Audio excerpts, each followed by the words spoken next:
Hi, it's Tony Alati, Casa Esmeralda, and today I hooked up my battery-powered generator backup system, which will run through the night or when I don't have power, because the other day the power company came here and I said as they shut off, they put a shut-off box now on their side so they can shut off my power plant anytime when they want to, because above me here is the grid tie, and I'm going to get into that. And what happened is I got new European neighbors, bought a house last year, so they built a house down the street, a very small sort of hut house, and the power was out for 2 hours, and then my incubator, which is my chicken incubator, which is down here, turned off.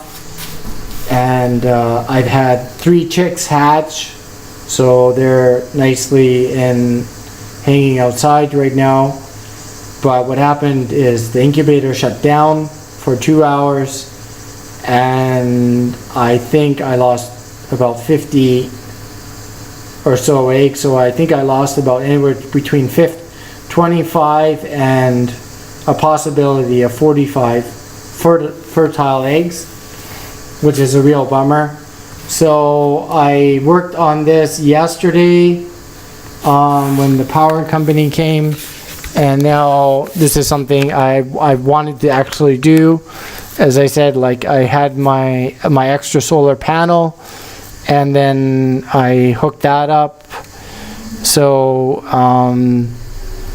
and then I also did the electric fence thing. So this is okay, well, let's just get into this. This is an EPever. Well, let's get a flashlight in here. Let me get my flashlight on my head.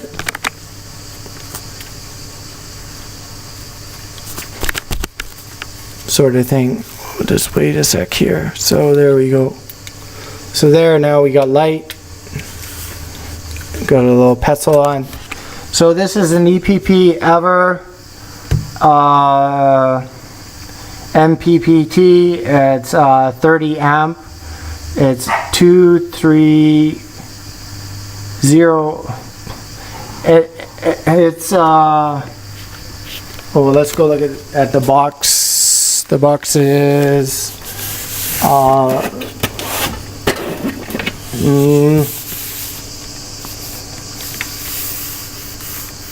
2301A or something in that combination field. The guy, I visited Canada last year in the solar store because I didn't want to buy this online, because I wanted to get a few feedbacks from a couple people before I actually went and bought this one, as I had the small charge controller before and it was not really giving me the output. It works well for the electric fence to do one thing, but this charge controller is a lot smarter charge controller, and it gives you the display and the readout, as you can see here. And right now it's saying 7.9 amps. Well, I can tell you the readouts right now. It's the load is 0 amps, and then let's see if the power is on for this. So it is 2 volts, 5.6 amps, and then I now have 3 kilowatts of power, which is correct in total, because with the battery, as before, I had 1,100 watts of solar power and panels, and then I have the 500 watt wind generator, and then now this boost with the battery bank. It's saying that I have, which is correct, I have 2 kilowatts of battery bank running with these huge deep cycle 12 volt batteries. So, and I have the inverter here which is also working. I got to figure the beep out still, but just kind of getting the bugs in the system. What I did today though, or just now, is I put this 30 amp fuse box in here so I can turn this system, this battery system, on and off when I want to, when I work it, or at nighttime or something, or you know, like, because what I want is to have off-grid power and grid tie 24/7, because when you have solar power, when you're running solar power and you have the grid tie, which is up there, you don't have solar power at night because you need sunshine to have solar power. So then you're using the power company's power because there's nothing going into the box except when you have the wind generator. So on the top left hand corner there, I have the 500 watt wind generator. Then I have the new 100 watt panel connection there, the boost panel connection, which runs my electric fence. And then I have on the top part there, the top right hand corner, I have 800 watts, and then the bottom part there I have 200 watts. And then the same goes here, is where I hooked up the system, and it goes 800 watts right here, and then I have 200 watts. No, I have wind generator here, and then I have 800 watts here, and then I have 200 watts here coming in from here. So it's coming in from the top, and then it's coming into my house, and it drops down here, and then it splits right here where the solar comes in, and it's coming into these two cables here, or the new connection here to the battery bank and everything. And when the batteries are full, then it will dump the load back into here, and then it will go up here and into the grid tie. So that's one way of how you can get things to work. So at nighttime, when I don't have solar power, or when the solar is off, I can have the battery bank with this EPever MPPT charge controller, was because the batteries will be charging during the day from the sunshine. Maybe not as much in winter time, but right now, today it was 36, 38, 39, almost 39 Celsius outside, so it's a perfect day to do this, to really test the solar. Cloudy, no clouds in the sky, blue skies, perfect day to actually go down to the beach and enjoy the sun, really hot weather.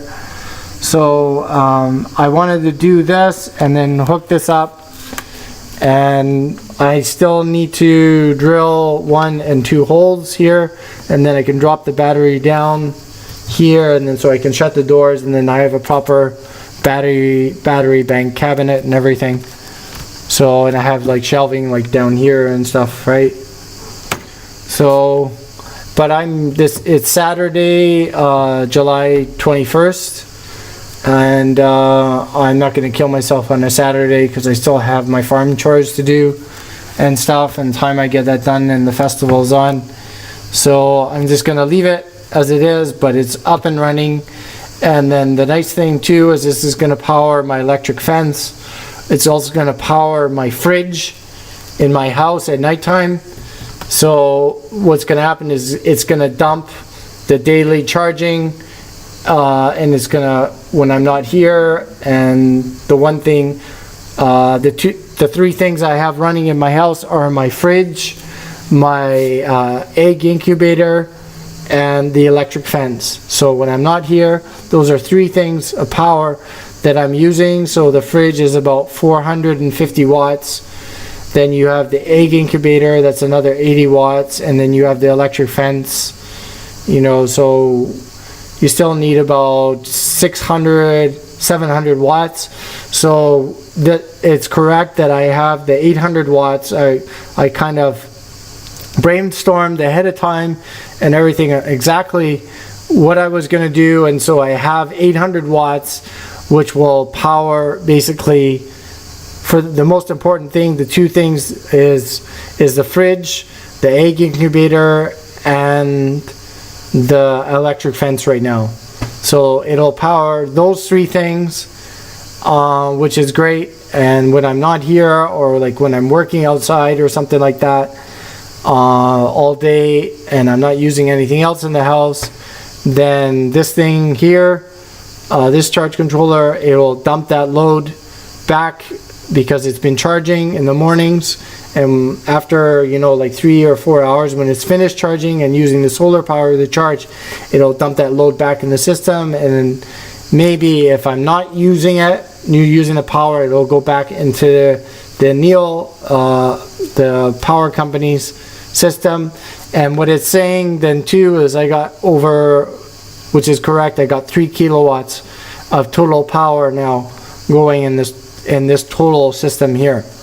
So off of an eco-worthy, which is cool. And I got the batteries here from a local mechanic. He ordered them for me. So be careful when you order the batteries. I wouldn't order batteries online. You want to get trusted batteries from a trusted person, so you get some good warranty behind it. And these are the big truck batteries. They use these in the big tractor trailers. When these long haul drivers, they drive like across country or across Europe, they use these 2 side batteries on the side, as I've driven before. And I know the system works, and you can have like your heating running in your truck.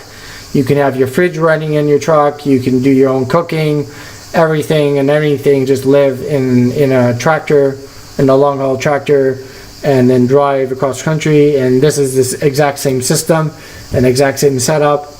So it'll power about at least 2 or 3 things in your house if you have an 800 watt system running. So I'm happy with this as it is now today. And then tomorrow is Sunday. Maybe I'll just chillax and go down to the beach or something. But yeah, so this is now up and running. Kind of see if I can do some wire cleanup and things like that. But unfortunately, when you work with batteries and you have cables running here and there and everywhere, there's no real way around this when you have solar power. It's not like you have you have electric power installed in your house and you have all the wiring already in the walls and things like that. So I haven't seen a lot of houses that have, their solar power inside the walls of the house. That's probably the next step to do if society ever decides to go all solar power and off-grid or on-grid. But now this is the off-grid system, and the top part there is the on-grid. And then what happens here is that when it reaches the maximum charging point, the charge controller sends the signal to dump the load back into the grid tie. And then when I don't use that power, or it's giving that off that power, it goes back into the power company. And one of my neighbors, when the construction workers possibly show up again on Monday or this week and I don't have power in my house, I don't have to freak out and because it's 35 Celsius and it's hot, and my freezer starts melting and things like that. So and my incubator starts running, and I start to worry about my chicks and everything like that. So I'll make another video on the chicks, but today I just wanted to make a thing about my power system and my on grid tie, and then my off grid here with the inverter. And if I decide to, in the winter time, I could hook up my pellet stove to here and then do the grid tie if I figure out why this thing is beeping, because this is the second one I've gotten from EcoWorthy. So I haven't figured out that beep yet, but I will see what's going on here and try to get some of the bugs out. But it is up and running, and I know it's working because it's telling me all the proper things and it's not doing any faults or anything like that. I looked at the instructions, so it's not giving me any flashes or anything. It's actually giving me solar panel and daytime sign, and then it's giving me the arrow that it said it's sending power now to the grid tie up into the box back out here, so it's dumping the load already because it's been charged, which is really cool. So 3 kilowatts of power, so that's a big jump, going from a potential of 1600 watts of power now going all the way to 3 kilowatts of power with this on big truck batteries. So, and it's basically all plug and play. It's just you got to do your positive, your negative, and I'm already grounded on that box out here. So, because I already grounded the grid tie wire up here is grounded, so it's already going in here. So anything that comes in here, I should do another ground from here. So I have to put another wire in here, and then that wire goes out the back wall. And the power company box on my house is outside here. Okay, so I hope you liked the video today. This is Tony Alati Casa Esmeralda. If you like my channel, please like and subscribe. I hope I've inspired you to install a solar on-grid or off-grid system. They really do work as my power, my grid tie. I am living now for €450 a month on a grid tie, and hopefully with this upgrade I will possibly go down to 0, because at nighttime I'm just using a 12-volt light, so all month. So that's €450 for the time it goes for that 1 hour at nighttime before I go to sleep. So, and running the fridge now and the incubator. But before I didn't have the incubator running, so now it's just running the fridge and the 12-volt light before. But now it's a few other things. Anyways, as I said, I'm Tony Alati, Casa Esmeralda. I hope you like my channel. Please do like and subscribe, and thank you for those who have liked and subscribed, and I wish you all a pleasant and happy Saturday. Take care and bye for now.